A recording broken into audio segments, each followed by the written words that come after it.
অসম গণ পৰিষদ দলটো এই কেইজনৰ বাপেকৰ সম্পত্তি নেকি? কোনে অধিকাৰ দিছে অসমৰ আঞ্চলিক দলটোক এই ধৰণে নিজৰ ইচ্ছামতে ব্যৱহাৰ কৰিবলৈ? এইজন হল এটা ৰাজনৈতিক বেপাৰী।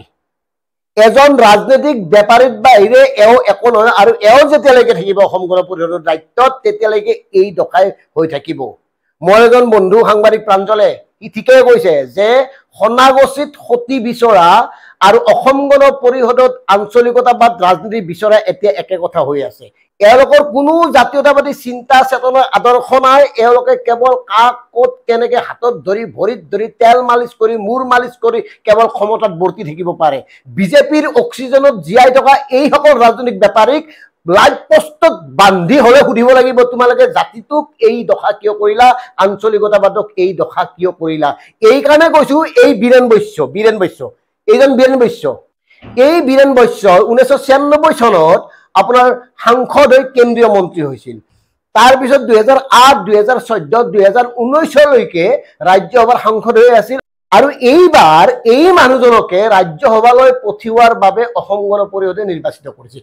এতিয়া চিন্তা কৰক, অসম গণ পৰিষদ বা আঞ্চলিক এই দৰ্শন আদৰ্শ বা আঞ্চলিক ৰাজনীতিক দিল্লীৰ মজিয়াত উপস্থাপন কৰিব পৰাকৈ অসম গণ পৰিষদৰ মজিয়াত কোনো এজন শিক্ষিত বিচক্ষণ ডেকা যুৱক নলাল নেকি, নে নাই? এই কথাটো স্পষ্ট কৰক।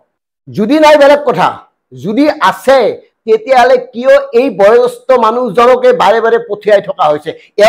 এওঁনো কি তাত কাটি আছে, কি ছিঙি আছে অসমৰ মানুহে দেখিছে। ইমান বছৰ দিল্লীত থাকিলে অসমীয়াৰ কাৰণে কি কৰিলে এওঁক যদি 3টা কামৰ কথা সোধা হয় ক'ব পাৰিবনে? গতিকে এওঁলোকৰ দৰে একাংশ লোকক এনেকে বাৰে বাৰে দিল্লীলৈ পঠিয়াই এওঁলোকে কি কৰিব খুজিছে? কিয় নতুনক গুৰুত্ব দিয়া নহল এই কথাটো ক'ব লাগিব অতুল বৰা ডাঙৰীয়া। ক'ব এই কাৰণে লাগিব, তোমালোকে নিজৰ ইচ্ছামতে ব্যৱহাৰ কৰিব নোৱাৰিবা আঞ্চলিক দলটোক। তোমালোকে নিজৰ ইচ্ছামতে এতিয়া কৰি থাকিলে সকলোবোৰ যে সহ্য কৰি থাকিব অসমৰ সাধাৰণ জনতাই, ভুল ভাবিছা, মূৰ্খৰ স্বৰ্গত বাস কৰিছা যদি এই কথাবোৰ ভাবিছা। কিয়নো অসমৰ 855 জন শ্বহীদ হৈছিল তোমালোকক প্ৰতিষ্ঠা কৰাৰ কাৰণে। অগণিত লোকে শাৰীৰিক পংগুত্বক আঁকোৱালি লৈছিল। এতিয়াও অগণিত লোকে এই জাতীয়তাবাদী চেতনা সাৱটিয়ে বহি আছে। তাৰ পিছতে তোমালোকে এই ধৰণৰ কাম কাজ কৰি থাকিলে, আনৰ বকচাত উঠি কেৱল নিজৰ কথা ভাবিলে জাতিয়ে তোমালোকক ক্ষমা নকৰে। ক্ষমাটো নকৰে, ক্ষমা কৰাৰ প্ৰশ্নই নাহে। অসমৰ সাধাৰণ জনতাই ইতিমধ্যে তোমালোকক অসমীয়া জাতীয়তাবাদৰ বেপাৰী প্ৰবঞ্চক ঠগ মানে যি উপমা দিব লাগে, যি বিশেষণ দিব লাগে বিশেষণেৰে বিভূষিত কৰিছে। তোমালোক জাতিৰ গাদ্দাৰ যে ইতিমধ্যে প্ৰমাণ কৰিছা। তাৰ পিছতো বাৰে বাৰে এনেকুৱা কাম কৰি থাকিলে তোমালোকক কিয় লাইভ পোষ্টত বান্ধি সোধা নহব যে জাতিটোক এই ধৰণে কিয় কৰিছা বুলি? কিয় সোধা নহব যে অসমৰ আঞ্চলিক দলটোক কিয় তোমালোকে শেষ কৰি পেলালা? কিয় সোধা নহব যে তোমালোকে অসম আন্দোলনৰ সেই শ্বহীদসকলক এনেকে বাৰে বাৰে কিয় অপমানিত কৰি আহিছা? কিয় সোধা নহব যে তোমালোকে অসমৰ লাখ লাখ জাতীয়তাবাদী মনৰ মানুহক বাৰে বাৰে অপমান কৰি আহিছা, অৱজ্ঞা কৰি আহিছা? এই কথাটো কিয় সোধা নহব?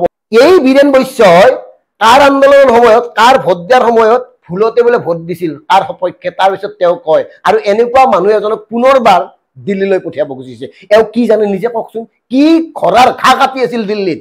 কি এনেকুৱা সাংঘাতিক কিবা এটা কৰিছে দিল্লীত? কওক। ননচেন্সৰ দৰে কাম কিছুমান কৰিব আৰু অসমীয়া মানুহখিনিক আভুৱা ভৰিব। এনেকেতো নহব ভাই, এনেকে হবলৈ নিদিয়ে। অসমৰ জনতাই এওঁলোকক প্ৰত্যাখ্যান কেতিয়াবাই কৰিছে, কিন্তু যি 2-এজন আছে এতিয়াও তেওঁলোকৰ লগত তোমালোকক কৈছো, এনেকুৱা গাদ্দাৰ, এনেকুৱা প্ৰবঞ্চক, এনেকুৱা প্ৰতাৰকক যদি তোমালোকে লাই দি থকা, তোমালোকে অনাগত সময়ত জাতিৰ গাদ্দাৰ হিচাপে পৰিগণিত হবা। তোমালোককো অসমৰ সাধাৰণ জনতাই পাপমুক্ত হবলৈ নিদিয়ে। তোমালোককো অসমৰ সাধাৰণ জনতাই অভিশাপ দিব, কাৰণ সাধাৰণ জনতাই ভুগি আছে এতিয়া সৰ্বস্তৰত যি ধৰণৰ অস্থিৰতা, সৰ্বসাধাৰণ ৰাইজক যি ধৰণে বিভিন্ন সমস্যাই হেঁচি ধৰিছে।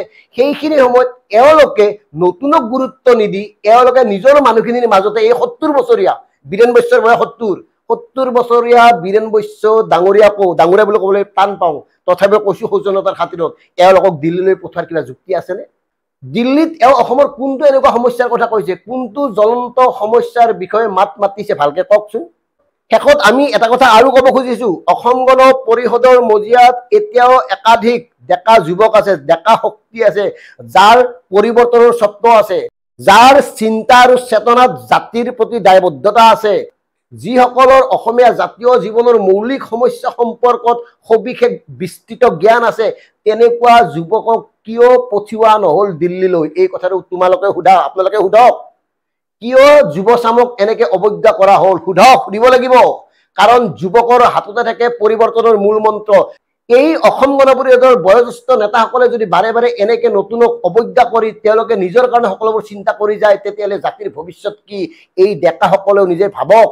অসম গণ পৰিষদ দলত আপোনালোকে যি লক্ষ্য আৰু আদৰ্শৰ বাবে আছে, সেই আদৰ্শ আৰু লক্ষ্যক এওঁলোকে কেতিয়াও পূৰণ হ'বলৈ নিদিয়ে।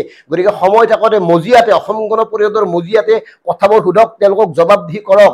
অসমৰ সাধাৰণ জনতাই এওঁলোকক এৰি নিদিয়ে। এওঁলোকক অসমৰ সাধাৰণ জনতাই কেতিয়াও ক্ষমা কৰাৰ প্ৰশ্নই আহিব নোৱাৰে। এওঁলোকক মানে কি ক'ব, ক'বলৈ একো নাই। কেৱল এটা কথাই কৈছো, বহুত হ'ল। পৰিণতি তোমালোকে ভুগিবা, নিশ্চিত থাকা। সময় আহি আছে তোমালোকৰ বাবেও। নাভাবিবা তোমালোক নিৰাপদ বুলি, আহি আছে সময়। সেই সময়লৈকে কেৱল আমি অপেক্ষা কৰি আছো। ধন্যবাদ।